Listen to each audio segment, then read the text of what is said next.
Good evening दोस्तों।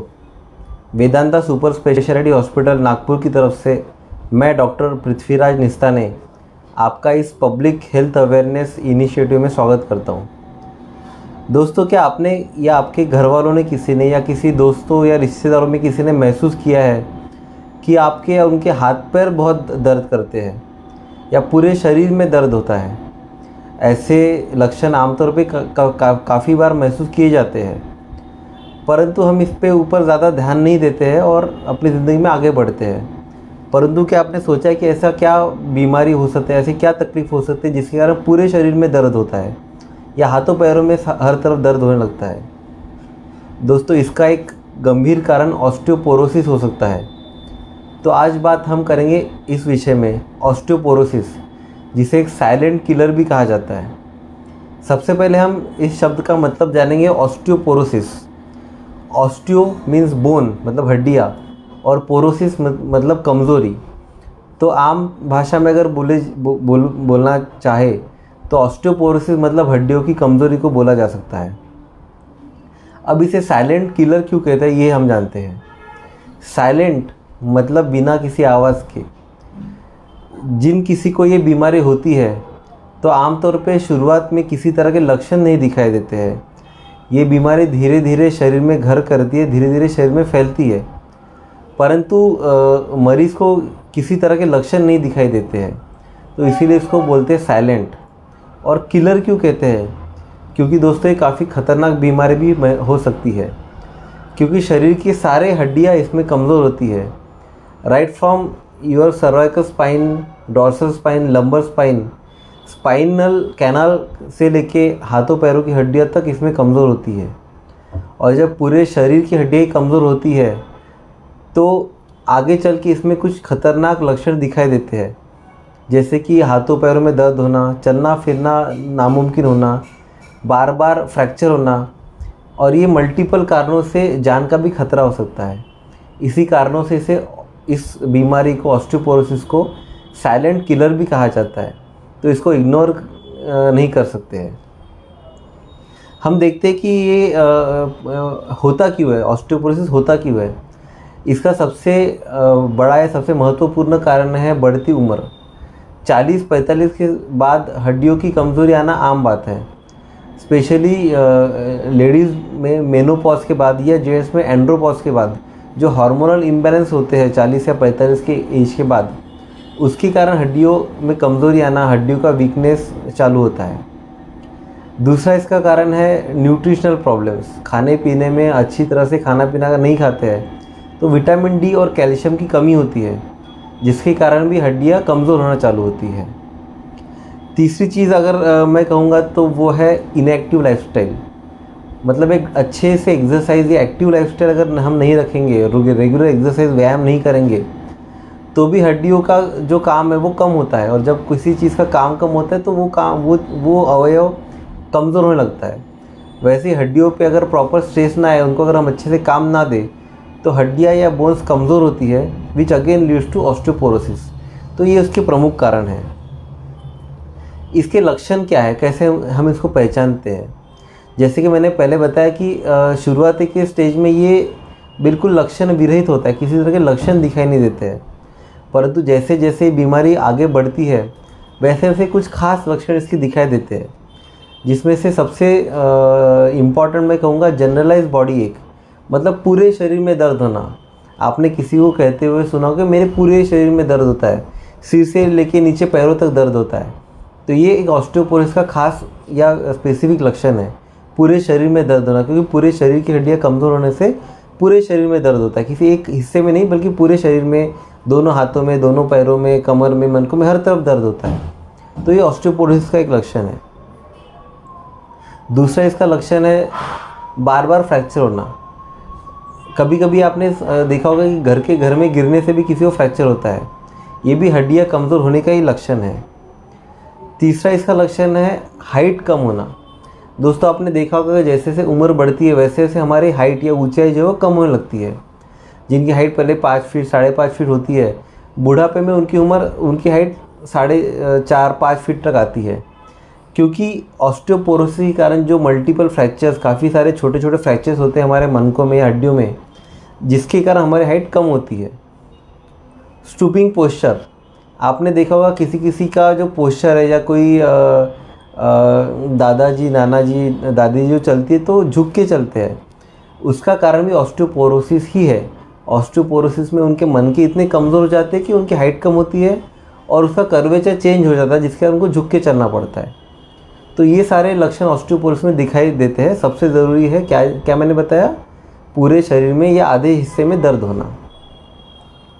इसको हम सबसे पहले हम जानेंगे इसको हम कैसे डिटेक्ट करते हैं, इसको हम कैसे निदान करते हैं कि किसी को ऑस्टियोपोरोसिस है।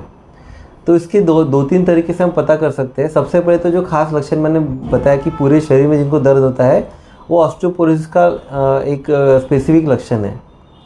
दूसरी चीज़, जब हम चेकअप करते हैं, डॉक्टर द्वारा चेकअप होता है, तो कुछ ट्रिगर पॉइंट्स को हम एग्जामिन करके ये पता लगा सकते हैं कि ऑस्टियोपोरोसिस है या नहीं है। अगर उन ट्रिगर पॉइंट्स को चेक करके हमको पता लगता है तो ऑस्टियोपोरोसिस का एक टेस्ट होता है। दूसरे कुछ हम टेस्ट इसके लिए कर सकते हैं, जैसे कि खून टेस्ट हम कर सकते हैं विटामिन डी और कैल्शियम के लेवल्स देखने के लिए। अगर वो लेवल आपके कम है तो वो भी ऑस्टियोपोरोसिस का एक न्यातक है। और कुछ स्पेशल टेस्ट इसके आते हैं, जैसे कि बीएमडी स्कैन या डेक्सा स्कैन। अगर बाकी किसी टेस्ट में कुछ महत्वपूर्ण जानकारी नहीं मिले तो इन टेस्ट में तो इसका निदान हो ही जाता है। तो इस तरह से हम ऑस्टियोपोरोसिस का निदान कर सकते हैं। अब आते हैं सबसे ज़रूरी बात के ऊपर कि हम ऑस्टियोपोरोसिस को कैसे प्रिवेंट कर सकते हैं, कैसे इस खतरनाक बीमारी से हम बच सकते हैं।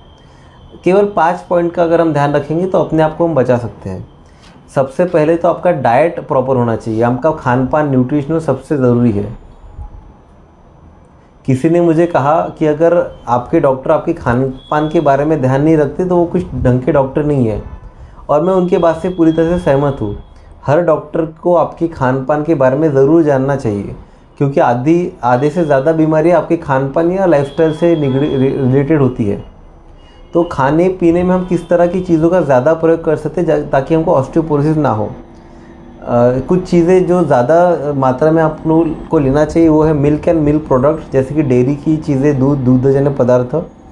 फिर है सी फूड, फिश आप ज़्यादा ले सकते हैं अगर आप नॉनवेज खाते हैं तो। ग्रीन लीफी वेजिटेबल्स, मतलब हरी सब्जियां हम ज़्यादा खा सकते हैं। हरी पत्तेदार सब्जियां जैसे पालक, मेथी, इनका ज़्यादा प्रयोग करें। नट्स एंड नट्स प्रोडक्ट, जैसे कि मूंगफली, कोकोनट, आलमंड नट्स या कैशू नट्स, ये दानेदार जो चीज़ें होती है, इसमें भी विटामिन डी, कैल्शियम भरपूर मात्रा में होता है, तो आप इनका भी ज़्यादा मात्रा में प्रयोग कर सकते हैं। अगर आप नॉनवेज नहीं खाते, केवल एगिटेरियन है, तो अंडे भी आप ज़्यादा या रेगुलरली अंडे का सेवन कीजिए, उससे भी आपका विटामिन डी या कैल्शियम का डिमांड कंप्लीट होगा। दूसरी चीज़ है एक्सरसाइज। रोज़ सवेरे उठ के सनलाइट में प्रॉपर एक्सरसाइज करने से आपकी हड्डियों को मजबूती मिलेगी, आपके मांसपेशियों की मजबूती मिलेगी, और साथ में शरीर को जो विटामिन डी मिलता है सनलाइट से वो भी कंप्लीट होगा। तो एक्सरसाइज आप रेगुलर चालू कर सकते हैं। कुछ बैड हैबिट्स को हमको अवॉइड करना होगा, जैसे कि स्मोकिंग और अल्कोहल कम से कम रखिए। ये भी चीज़ें हानिकारक होती है, ना कि आपके हड्डियों के लिए, पर ओवरऑल हेल्थ के लिए भी हानिकारक है। विटामिन डी और कैल्शियम की सप्लीमेंटेशन हम ले सकते हैं। जो लोग एक्सरसाइज नहीं कर पाते किसी वजह से, या सनलाइट का एक्सपोजर जिनका नहीं है, या खाने पीने में जिनकी प्रॉपर नहीं है, वो लोग मेडिसिन के तौर पे विटामिन डी या कैल्शियम के सप्लीमेंट्स ले सकते हैं। तो proper diet, vitamin and nutrition supplements, exercise and avoiding bad habits, ये हम चीज़ें करेंगे तो हम ऑस्टियोपोरोसिस से अपने आप को बचा सकते हैं। परंतु यदि ये सब करके भी हमको अगर इस तरह की समस्या आती है, हाथ पैर का या हड्डियों का दर्द होता है, तो हम किस तरह से इसको ट्रीट कर सकते हैं ये भी हम जान लेते हैं। ट्रीटमेंट का सबसे पहला पॉइंट रहेगा विटामिन डी कैल्शियम सप्लीमेंटेशन, जो मैंने ऑलरेडी बताया है। इसके अलावा कुछ हम स्पेसिफिक दवाइयाँ भी है जो ऑस्टियोपोरोसिस को प्रिवेंट करने में या इसको ट्रीट करने में कारगर साबित होती है। इसमें अत्याधुनिक इंजेक्शंस कुछ आए हुए हैं जो हम महीने में या साल में एक बार की इंजेक्शंस है। अगर आप साल में एक बार भी इंजेक्शन लगा रहे तो साल भर आपको विटामिन डी या कैल्शियम की दवाई लेने की ज़रूरत नहीं होती है, और साल भर हम ऑस्टियोपोरोसिस से अपने आप को प्रिवेंट करते हैं। इसमें टेरापैराटाइट, बिसफॉस्फोनेट्स या डेनुसुमाब, इस तरह के कुछ इंजेक्शंस है जो कि हमारे शरीर में ऑस्टियोपोरोसिस को ना कि प्रिवेंट करते हैं, बल्कि अगर ऑस्टियोपोरोसिस हो भी जाता है तो ट्रीट करते हैं। तो इस तरह से हम इसको ट्रीट कर सकते हैं। तो मेरी आपको यही सलाह रहेगी कि अगर आपको या आपकी किसी जान पहचान वालों को इस तरह का तकलीफ़ है, क्या बताया मैंने, जनरलाइज बॉडी एक पूरे शरीर में दर्द होना या आधे शरीर के हिस्से में दर्द होना, हड्डियों में दर्द होना या हाथ पैर में कमज़ोरी महसूस होना, इस तरह के अगर नॉन स्पेसिफिक लक्षण आपको दिखते हैं तो इसको इग्नोर मत कीजिए।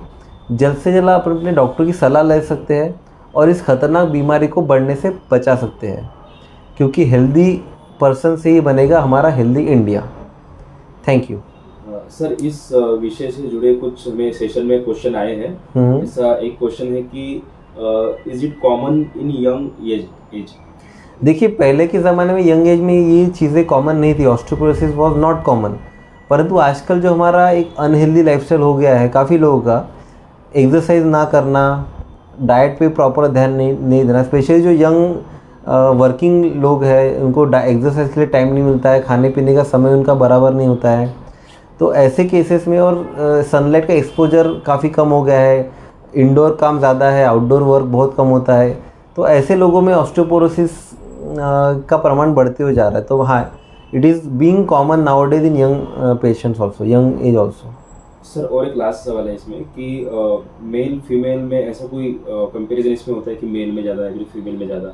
जी, जैसे मैंने बोला कि मेनोपॉज के बाद फीमेल्स में ये ज़्यादातर पाया जाता है, क्योंकि मेनोपॉज के पहले हार्मोनल लेवल्स इस तरह से होते हैं कि मेल और फीमेल में एक जैसा इसका प्रमाण मिलता है। परंतु 40-45 की एज के बाद मेनोपॉज के कारण कुछ हार्मोनल चेंजेस इस तरह से होते हैं बॉडी में कि फीमेल्स में इसका प्रमाण ज़्यादातर पाया जाता है after age of 40 to 45 years.